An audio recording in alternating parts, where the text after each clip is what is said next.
Hello everybody, Scott Golden here with the AEW Dark Elevation show for the 10th of May 2021. Still too many matches, still people that don't belong, but they are tightening the show up a little bit, and that is a good thing. Tightening it up in terms of at least there's people here who belong. There's also many who don't, but anyway. Lee Johnson defeats David Ali. It's fine. Johnson's a good guy who they could be doing a lot more with. Johnson does cocky stuff. Maybe he ends up going heel. Decent chemistry between the two, almost as if they've worked before. Johnson wins with a Blue Thunder Bomb, and he is 5-1 on the year. Eddie Kingston, VSK. The VSK thing I don't get. I don't understand. Not someone that I would even book on an indie show, but anyway, Kingston works on his head and neck for a decent portion of the match. Kingston wins with a roll-up after avoiding a frog splash. Cuts a promo on the Young Bucks. Basically says that they're nothing but trash and disloyal, and he's setting up a tag title match between the Bucks, Kingston, and Moxley, which, honestly, I'd like to see actual wrestlers hold the championship other than the Bucks. So I'm all for that. Scorpio Sky and Ethan Page defeat Fuego del Sol and Brian Black. Two more gimmicks that aren't needed. Black and Del Sol are here. They're pretty regular on Dark. Some people say their stuff looks good. I don't tend to agree. Although Del Sol as John Cruz is a good guy, I think they would do better to actually build Cruz. Page and Sky work great as a heel tag team. Would love to see them get a tag team title run over the next year. Alabama slam type maneuvers, and Page hits the Ego's Edge. Their record is 6-0 as a team. Would love to see them get a shot sooner rather than later. Later, Page and Sky are interviewed by one of the female interviewers. They have great chemistry and basically are ready to take on just about anyone, anything, at any time. Thunder Rosa, one of the best women they have, defeat Renee Michelle. Not really a fan of this. Rosa controls a good bit of the match. Michelle looks better than she has in the past, but still needs to work on her selling a bit. Rosa beats her with the Peruvian necktie and a new submission. Talked to the unfortunate aging, bloated Michael Cole knockoff, otherwise known as Alex Marvez.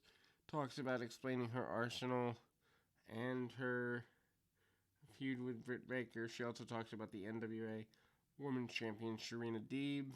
I'm hoping that Baker becomes the Women's Champion because I think that'd be good for business. Speaking of not good for business, Chuck Taylor, Very Morales. Chuck Taylor wins a super quick match with the Awful Waffle. And then they do the stupid group hug spot. Leila Hirsch and Danny Jordan is up next. Hirsch gets her 7th win in a row. Jordan doesn't want to get into a striking contest. She avoids the submissions for a while. Hirsch wins with a cross armbreaker after some really good transition. Hirsch is someone they should push on a regular basis because she's got a lot of potential. Matt Sydal and Manny Smith. This is Smith's AEW debut. Do we really need more debuts? Paul White is a big fan of Smith's boots and Lightning Spiral. And this is the 16th singles match of Matt Sydal in AEW, and he still doesn't really have a character direction. Jade Cargill against Rika Takata. This is fine. Cargill dominates. Takata attempts to win with her jaded finisher, but Jade Cargill gets the win. After the match, Mark Sterling Esquire offers his services to Cargill, and they leave for a meeting together. This could be good. Cargill having a lawyer would be interesting. Matt Hardy and Mark Quinn with Isaiah Cassidy defeats Dylan Mcqueen and Dean Alexander. Quinn wrestles in street clothes. Not much to the match, really. McQueen and Alexander they're fine. They probably will get picked up for more dark matches. Hardy wins with submission using the leech. And then we go to Dr. Britt Baker with Revel versus Rachelle Rose. This is Rose's second match in AEW. Baker's dominant here and is getting ready for the pay-per-view. Baker wins following a curve stomp and now is 10-1 on the year. Baker and Revel cut a promo on Shida and they hype that, in fact, Baker's going to be the next women's champion. I can really hope so. This is where the show starts to drag. Tayconti defeats Maddie Wonzowski. Solid performance by Conti. Conti has come a while, whether I like it or not, and she wins after the DDT in a really short match. Jurassic Express, Stunt, and Jungle Boy. Why? Just why? Please. I mean, maybe you could have Marco Stunt arm wrestle kids, and it would be credible, but wrestling full-grown people, including one of the worst tag teams ever, Chaos Project, not a good idea.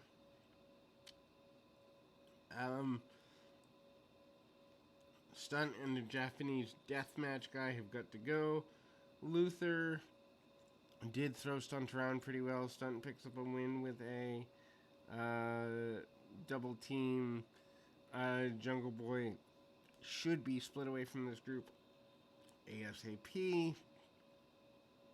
Then we move to Alex Reynolds with John Silver and Colt Cabana defeating Isaiah Cassidy with Matt Hardy and Mark Quinn. I don't know. Cassidy and Reynolds do work well together. I do give them credit for that. Have a pretty good back and forth match. Reynolds has so much potential in an actual non-spotty wrestling company that I think he's being wasted here. Cassidy works on the back for most of the match. Reynolds does do amazing selling. Reynolds wins with a roll-up. And then, obviously, the feuds, the factions continue the feud, brawling with each other. Limelight has a sit-down interview earlier in the night with Wright, which is fantastic. I wish they'd put it on Dark. Basically, Limelight is talking about getting shots with the NWA Hollywood and other places. Talks about his life and wrestling career. He's definitely a likable person coming out of this.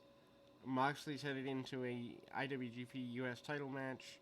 Moxley and Limelight are regular competitors on the New Japan Strong show. Obviously, best match of the night. Moxley picks up a win with a paradigm shift from the second turnbuckle. Ouch. Defending the title against Nagata on Wednesday. And Limelight looks amazing. Limelight's probably one of the best bumpers, and he does have good psychology when he's allowed to use it. Overall, a really good deal. Again, they could cut half the matches off this show and the show would be better, but they won't because they have too many people on roster. Anyway, we'll be back with the Raw Report and more WCW Saturday Night, and maybe even some WWF superstars from '94 that have been added to the Peacock. Anyway, so until next time, keep your feet on the ground, your mind in the moment. Until next time, everybody.